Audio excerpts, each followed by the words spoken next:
3일 천하의 안타까운 혁명, 갑신정변 왜 실패했는가? 1884년 12월 4일 경복궁의 밤하늘이 붉게 물들었다. 불길 속에서 울려 퍼지는 함성. 젊은 개화파 청년들은 조선을 새로운 국가로 만들고자 했다. 하지만 그들의 혁명은 단 3일 만에 끝나버렸다. 그들이 왜 실패했는지를 이야기해보려고 합니다. 19세기 후반, 조선이란 나라는 심하게 흔들리고 있었다. 개항 이후 서양 문물이 들어왔음에도 불구하고 조선의 낡아빠진 제도는 여전했다. 관리들의 부패, 백성들의 고통, 그리고 주변 외세의 탐욕이 온 나라를 잠식했다. 이러한 시대에 젊은 김옥균을 비롯한 개화파 청년들은 외쳤다. 이대로라면 우리 민족은 망한다. 김옥균은 일본의 근대화를 보며 조선도 서둘러 변화해야 한다고 믿었다. 김옥균은 일본에서 게이오 대학교를 설립한 개화사상가 후쿠자와 유키치의 집에서 4개월 정도 머물며 일본의 발전상에 대해서 열띤 담론을 나누는 한편 유키치의 도움으로 일본 정재계 인사들을 만나 그들의 조선에 대한 시각과 의도를 파악하려 했다. 김옥균은 확신했다. 우리도 충분히 일본처럼 근대국가로 발돋움할 수 있을 거라고. 김옥균, 박영효, 서광범, 서재필. 그들은 젊고 똑똑했으며 국가개혁의 이상에 불타고 있었다.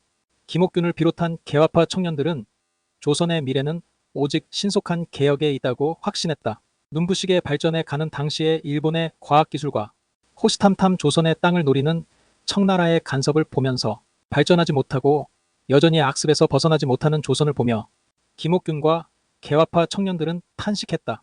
특히 조선의 반상제도의 철폐, 인재들의 공평한 등용, 공개 채용, 시험 도입을 건의했다. 또한 서양식 학제를 도입하여 신식 학교를 전국적으로 설립해야 한다고 주장했다.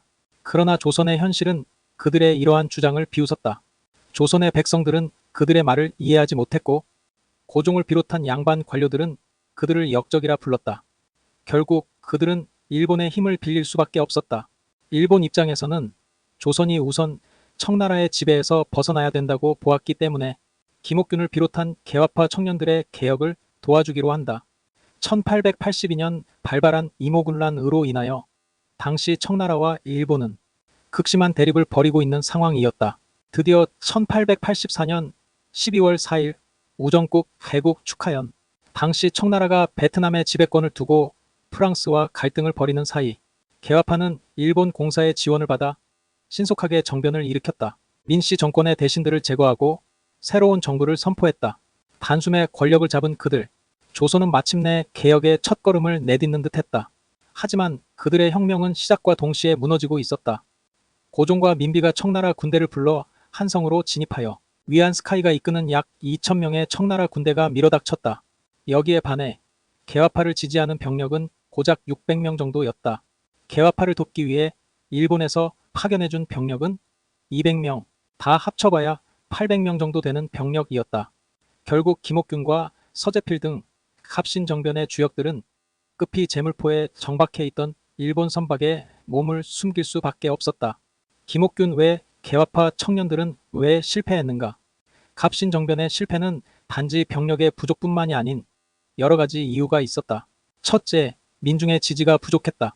개화파 청년들의 주장을 조선의 일반 백성들은 이해를 하지 못했던 것이다. 다시 말해 국가 근대화 개혁이라는 말을 당시 대다수의 사람들은 이해를 하지 못했으며 따라서 공감하거나 관심을 끌지 못했다. 그날 당장 배고픈 사람들에게 개혁은 관심 밖의 이야기였다. 둘째, 외세에 의존할 수밖에 없었다. 처음부터 일본의 도움으로 시작된 혁명이었기 때문에 뒷받침해줄 만한 병력이 턱없이 부족했다. 백성들의 폭넓은 지지를 얻지 못했기 때문에 혁명을 지지해줄 자원병도 없었다. 하지만 김옥균의 혁명을 도와주기로 했던 일본이 파견해준 병력은 너무나도 그 규모가 적었다. 셋째, 청나라의 개입. 이 당시 조선은 이미 자주국가가 아니었다. 청은 조선의 질서를 명분으로 갑신정변을 진압하려고 군대를 보냈고 개화파 청년들의 꿈은 그렇게 불길 속으로 사라져버렸다. 국가개혁에 대한 간절한 열망은 있었지만 뒷받침해줄 지지 기반이 부족했던 것이다. 그들의 3일 천하는 그렇게 끝이 났다. 갑신정변 실패 후 상황. 김옥균과 서재필 등 갑신정변에 가담했던 개화파 청년들의 가문은 완전히 패가망신했다. 김옥균은 일본으로 도피하여 생활하다가 당시 중국 청나라에서 양모운동을 이끌었던 리홍장을 만나 조선 개혁에 대해서 논의하고 중국 내 개혁 인사들의 공감을 얻어내어 조선의 혁명을 이끌어내고자 중국 상하이를 방문했는데, 이때 고종과 민비가 보낸 조선인 자객 홍종우에게 암살당하고 말았다. 또한 고종을 비롯한 조선 양반들, 특히 민씨 일파는 김옥균을 반역 영모의 수괴라고 하여 그의 시신에서 목을 잘라 광화문 근처에 효수하였다.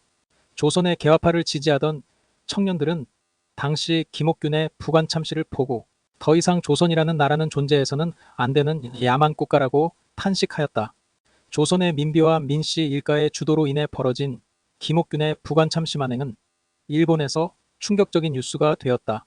일본에서 뿐만 아니라 저 멀리 영국과 프랑스, 미국에까지 그 소식이 전달되었다.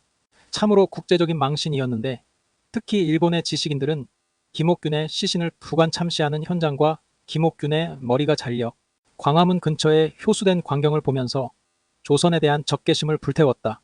결국 김옥균의 죽음은 당시 일본의 조선에 대한 관점을 완전히 적대적으로 돌렸으며, 그나마 조선에 대해서 온건한 관점을 갖고 있던 일본인들조차도 조선을 완전한 구제불능 야만 국가로 인식하게 하는 계기가 되어버렸다.